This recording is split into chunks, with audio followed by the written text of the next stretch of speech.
Olá pessoal, sejam muito bem-vindos. Esse é o canal Medicina em Class. Eu sou o professor Gilvan Amorim e estamos na nossa terceira aula do curso de eletrocardiografia básica. Eu quero deixar um recadinho, essa aula é bastante curtinha, mas é muito importante, pessoal. Eu quero deixar um recadinho complementando a ideia da aula de número 2, quando nós trabalhamos com a ideia de o coração como um campo elétrico plano. Eu quero que você olhe atentamente o que nós vamos apresentar nessa aula, porque de uma vez por todas você vai entender essa ideia de transmitir a ideia do fenômeno eletrocardiográfico na forma de vetores. Então eu tenho aqui um esquema, não tem nada de artístico, em que a gente tem a apresentação do coração como uma cavidade, na verdade como 4 cavidades: átrio direito, átrio esquerdo, ventrículo direito, ventrículo esquerdo. Só para a gente ir familiarizando, já que nós teremos aula específica para isso, eu quero apresentar para você o sistema de condução do coração. Na parede posterior do átrio direito, no alto do átrio direito, nós temos uma região conhecida como região do nó sinusal. A região do nó sinusal, ela contém as células Pale ou células P, que tem a função de marca-passo. Elas conseguem se despolarizar de forma cíclica, ritmada, e normalmente elas são responsáveis pelo comando do ritmo cardíaco. Muito bem, depois dessa estrutura, dessa região que é o nó sinusal, segue-se a quem defenda que isso se faça por meio de feixes, outro não é o mote da aula de hoje. O fato é que segue-se uma condução até que se alcance a segunda estrutura notável desse sistema de condução, que é o nó atrioventricular ou nó da V.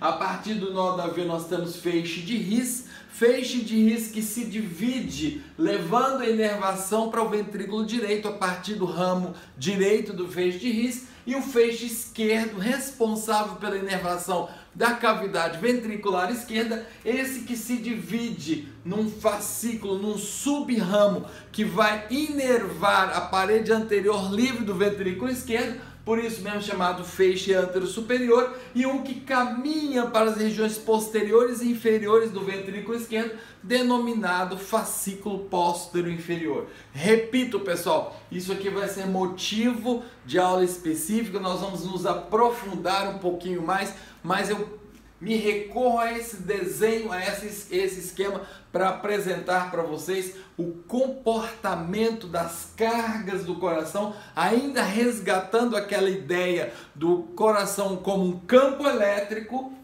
E eu representei aqui em letra Q maiúscula a carga elétrica do coração. Para fins dessa aula, nós vamos imaginar que essas cargas são iguais, elas são simultâneas e uniformes. Na verdade, não é bem assim, mas para o que eu preciso transferir para vocês hoje, beleza, a gente pode assim considerar. Então aqui eu vou usar, pessoal, 2 cargas de prova. A aula passada, se você ainda tem insegurança, volta lá para recordar. Carga de prova são cargas que nós usamos para testar um campo elétrico qualquer. Então aqui eu tenho disposta no braço direito uma carga Qzinho negativa, e eu tenho disposta no braço esquerdo uma outra carga representada pela letra Qzinho positiva. Pessoal, eu quero apresentar para vocês a derivação D1, a primeira derivação estudada por Einthoven e seus precursores. Vamos ter uma aula só de história da eletrocardiografia, mas eu apresento para vocês então a derivação D1. Eu dizia para vocês na aula passada que derivação nada mais, nada menos é do que a combinação do posicionamento de uma ou 2 cargas de prova, de acordo com o fato, com a natureza uni ou bipolar das derivações, em determinadas regiões da superfície corporal. Essas regiões são, esse posicionamento é estereotipado, já é conhecido, já é determinado, já é convencionado. Então, quando eu coloco uma prova de carga que nós chamamos de eletrodo negativo no braço direito e uma carga de prova, um eletrodo positivo no braço esquerdo, eu acabo de obter a circuitaria da derivação D1. Muito bem.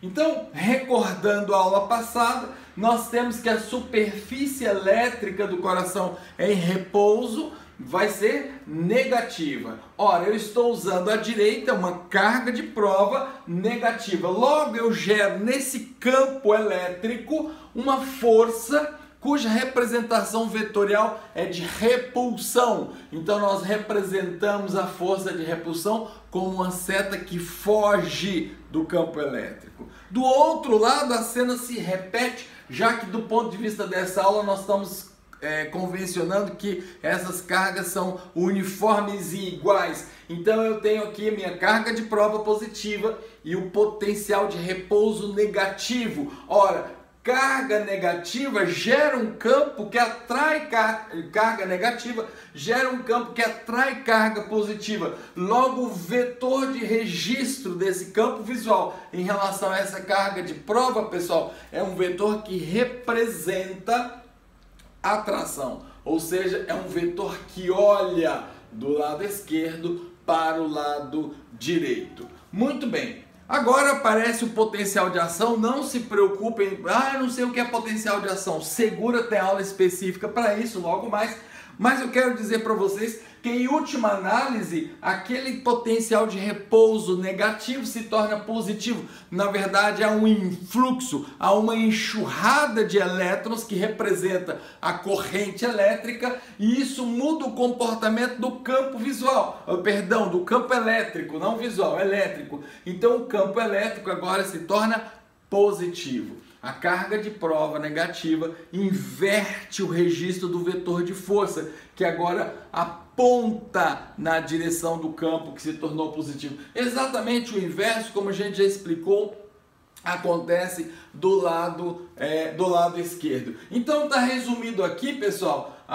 o que esses dois vetores vão ser magnificados pelo eletrocardiograma, pelo software, pela maquinaria, de forma que gera um vetor resultante, que é a somação desses dois vetores.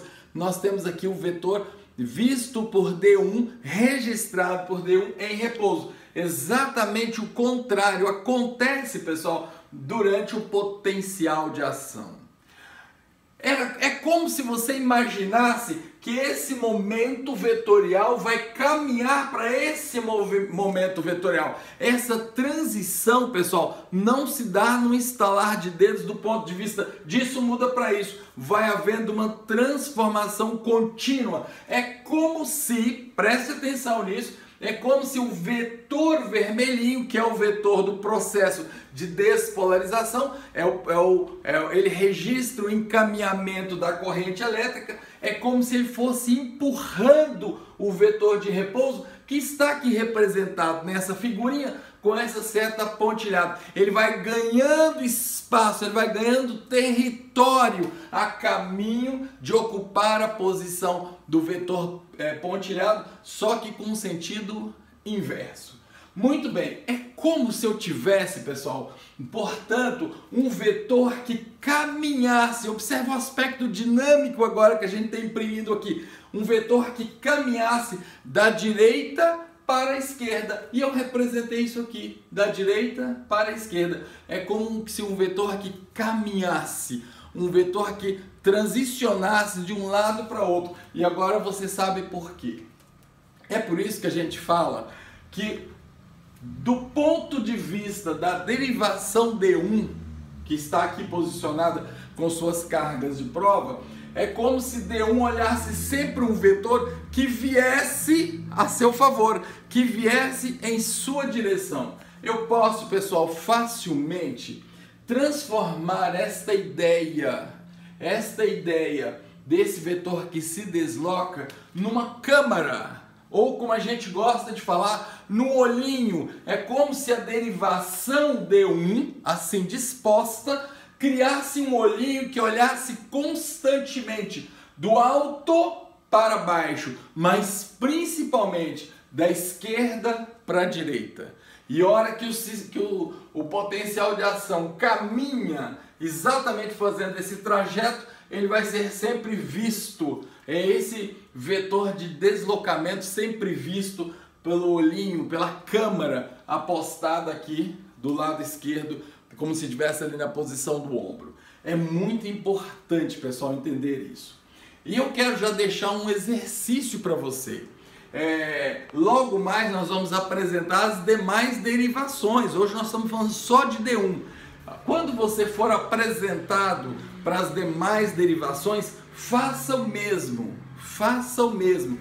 E você vai ver que em qualquer posição que eu combinar cargas de prova positiva e negativa, ou usar apenas uma carga de prova positiva, como é nas derivações unipolares, as derivações do plano frontal, as aumentadas, e as derivações do plano precordial, vocês vão obter também um padrão bastante fixo, que pode ser representado por um vetor que se encaminha de um lado para outro, ou pode ser representado por um olhinho que contempla a partir de uma determinada posição. Pessoal, resgatar isso aqui é essencial. Isso aqui faz a diferença entre aqueles que entendem um traçado eletrocardiográfico e a partir daí o interpreta, daqueles que decoram.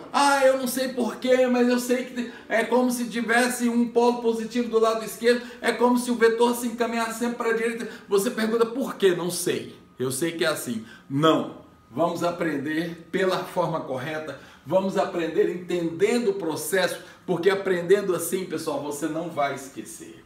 Eu quero finalizar essa aula trazendo aqui para uma escalinha. Vamos imaginar aqui o nosso galvanômetro rudimentar. Então eu tenho aqui, quando essa setinha vira para a ponta positiva, ela cursa para cá. Quando ela é negativa, ela cursa para lá. Então, ela fica móvel, ela fica variável de acordo com o momento elétrico cardíaco. Olha só, se eu pusesse, pessoal, na ponta dessa setinha uma caneta e fizesse transitar por aqui um papel. Então, na medida que essa caneta oscilasse, e ela oscila, então, atendendo a essas modificações elétricas, como explicamos, na medida que essa caneta oscila, ela registra então os potenciais elétricos na forma de abscissa e ordenada, ou seja, se você se lembra do X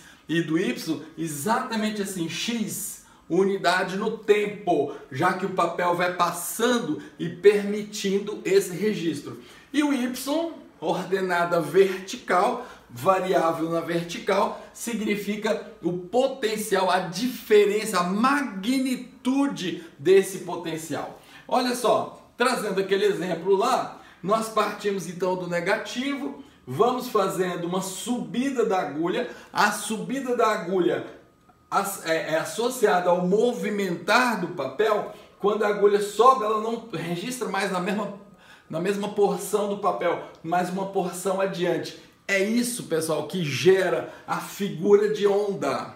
Então, a partir de agora, quando você olhar esse padrão conhecido, P, QRS, T do eletrocardiograma, lembre-se disso. É a agulha do galvanômetro sobre um papel em cinética, um papel que está girando, registra então o eletrocardiograma da forma que a gente conhece. Pessoal, isso aqui é vital, é imprescindível para nós entendermos a disposição vetorial dos fenômenos cardíacos e com isso conseguir entender os fenômenos eletrocardiográficos e fazer a interpretação eletrocardiográfica. Pessoal, esse era o recado de hoje. Muito obrigado pela presença, muito obrigado pela companhia, pelo prestígio e até a próxima.